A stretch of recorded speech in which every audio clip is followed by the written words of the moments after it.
बिस्मिल्लाहिर्रहमानिर्रहीम। अस्सलामुअलैकुम my YouTube family, welcome in Mirab's kitchen with health tips.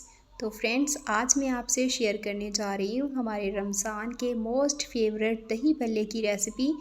तो इसके लिए सबसे पहले हम ले लेंगे 1.5 कप पकौड़ियाँ और इसको मैंने पानी में सोक करके रख दिया था और ये बिल्कुल सॉफ़्ट हो चुकी हैं। अब हम इसको एक बाउल में शिफ्ट कर लेंगे। अब इसमें हम ऐड करेंगे बॉइल्ड पोटैटोज़। ये तकरीबन 2 लार्ज साइज़ के पोटैटोज़ हैं।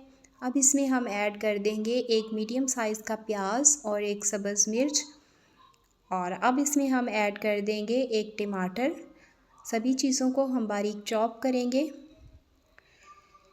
और अब हम इसमें ऐड कर देंगे एक खीरा। ये ऑप्शनल है, अगर आपको पसंद है तो आप ज़रूर ऐड करें, अदरवाइज़ आप इसको स्किप भी कर सकते हैं।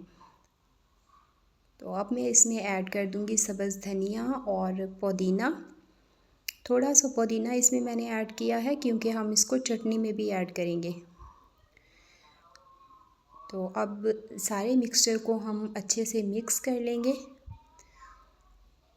तो फ्रेंड्स, अगर आपको मेरी रेसिपी पसंद आ रही है तो आप मेरी वीडियो को लाइक, शेयर और चैनल को सब्सक्राइब ज़रूर कर दीजिएगा। इससे हमारी हौसला अफजाई होती है कि आपको हमारा काम पसंद आ रहा है।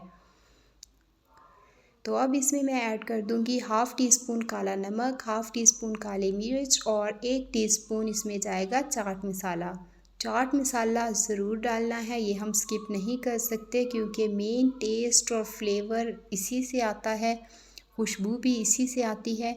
और अब हम तैयार कर लेंगे इसके लिए चटनी। चटनी के लिए मैंने इसमें ले ली है ग्रीन चटनी, जो मैंने पहले से बना कर रखी थी सब्ज़ धनिया, पुदीना और सब्ज़ मिर्च से।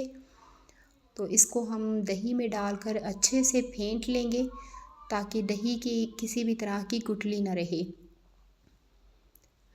तो हमने दही को अच्छे से फेंट लिया है और अब हम इसको ऐड कर लेंगे अपने दही बल्ले के मिक्सचर में। अच्छे से हम सभी इंग्रेडिएंट्स को मिक्स कर लेंगे।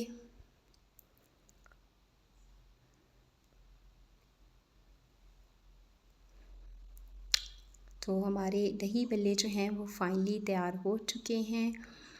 तो आप भी मेरे दही बल्ले की रेसिपी ज़रूर ट्राई कीजिएगा और मुझे कमेंट में बताइएगा कि आपके दही बल्ले कैसे बने। तो इसको हम एक बाउल में शिफ्ट कर लेंगे। तो माशाल्लाह से हमारे दही बल्ले अब तैयार हैं। अब इसमें खट्टा मीठा फ्लेवर ऐड करने के लिए मैंने अपनी होममेड इमली की चटनी इस पे डाल दी है। अगर आपके पास चटनी हो तो आप इसमें ज़रूर ऐड कीजिएगा, इससे बहुत अच्छा टेस्ट आता है। अगर आपके पास इमली की चटनी ना हो तो आप इसमें टमाटो केचप भी ऐड कर सकते हैं, उससे भी अच्छा फ्लेवर आता है।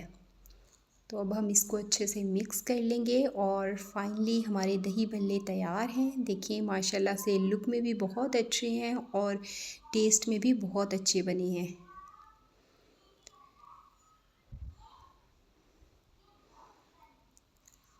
तो फ्रेंड्स, मुझे दीजिए इजाज़त। हम मिलेंगे अब नेक्स्ट वीडियो में। अपना ख़याल रखिएगा, मुझे दुआओं में याद रखिएगा। तब तक के लिए अल्लाह हाफ़िज़।